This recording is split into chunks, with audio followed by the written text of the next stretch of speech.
मन समझनिया जवान जाए। के सभी जनता जनार्दन के एक बार पैर छू के प्रणाम करता नहीं, एक बार चाहत की ताली बजा के आशीर्वाद दे दीजिए सब।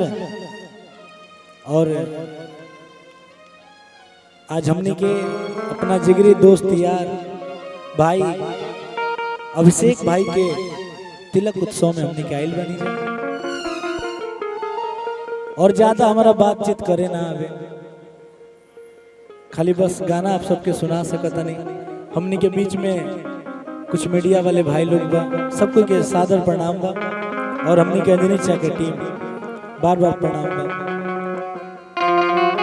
आई एक दो गीत आप सबके बीच में, ओकरा बाद तमाम सारा कलाकार लोग आई बा और आप सब बारी बारी से सुनत जा। और जे हमके जानत हुई चाहे जे नइखे जानत, एक बार अमित उपाध्याय नाम सर्च कर ले और आशीर्वाद दीजिए।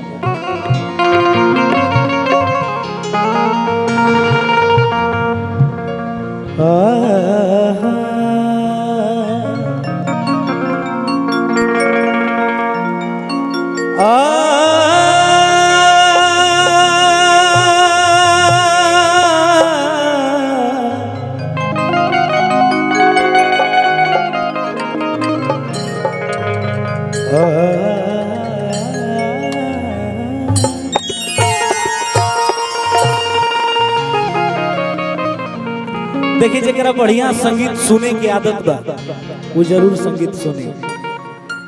हर तरह के पब्लिक होला, केहू फास्ट सुनला, केहू स्लो सुनेला। तो आप सबके बीच में हमने के पवन बाबा बानी जे कि कितना गीत कई 100 मिलियन लिख दिया। तुम चाह कि बाबा का आशीर्वाद हमारे ऊपर मिल जाए कि सरदा भवानी रख सभा अरे पानी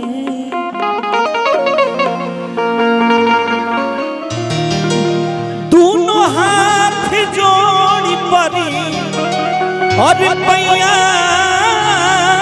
हो मैया और बुद्धिया के हीन बन और दुखिया में दीन बनी।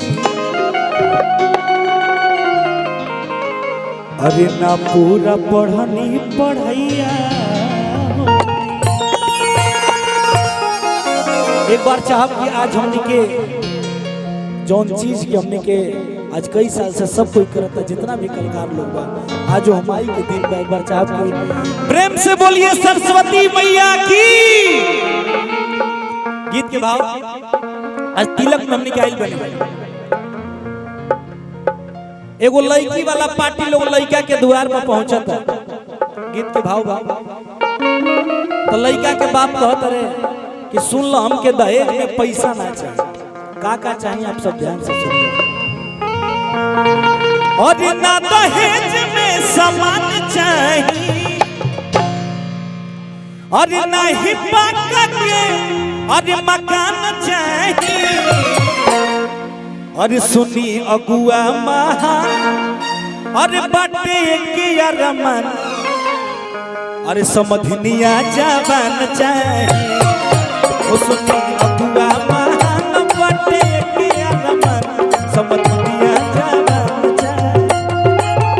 अन्ना दहेज में सामान चाहिए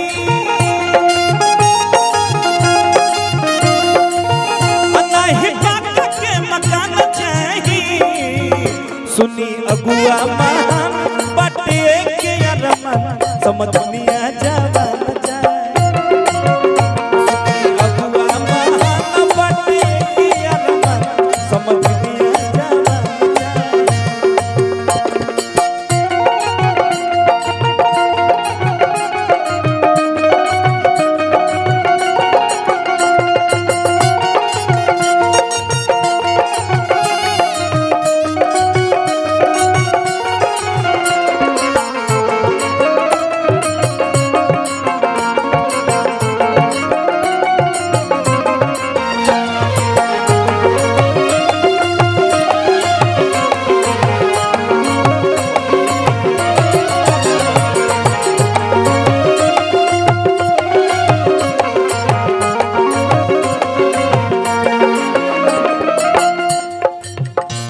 मतलब हमनी के बतने के हर कलाकार आजकल हमनी के जब से ये गीत हमनी के यूट्यूब पर गई जा तमाम व्यू मिलल और हर गीत के अपन अपन सुनवैया होला लोग। ना चाही कूलर ना चाही टीवी, पढ़ल लिखल चाही हमारा बबुआ के भी।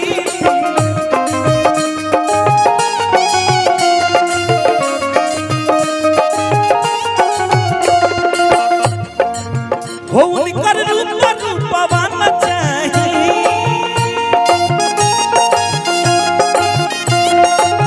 हो उनकर गुणवा न चाही। सुनी अगुआ महान बटे के अरमान समझ लिया जावा। सुनी अगुआ महान बटे के अरमान समझ लिया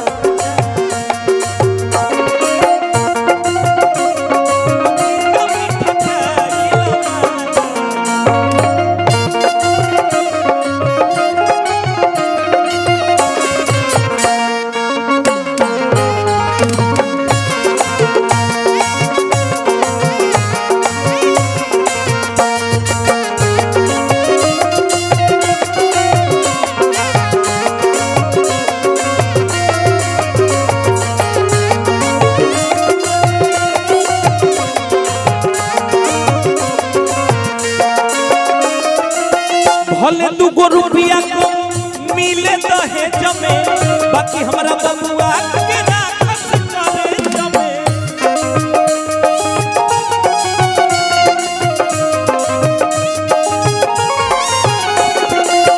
भले 2 रुपया को और मिले दहेज में, बाकी हमारा बबुआ के राखस करे जमे।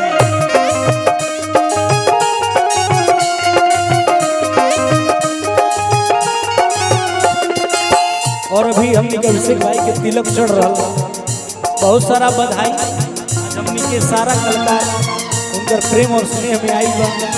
और का बा हो उनकर निक खाना दाना चाही,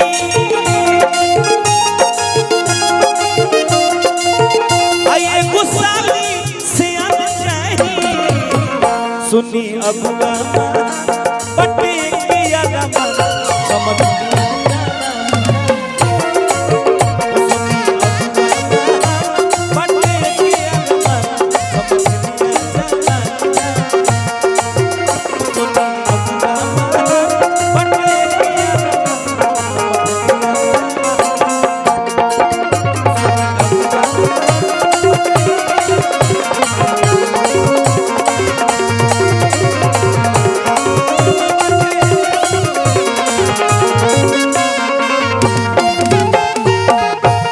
एगो ताली बजा के आशीर्वाद दे जैसे वगैरह अच्छा लगा।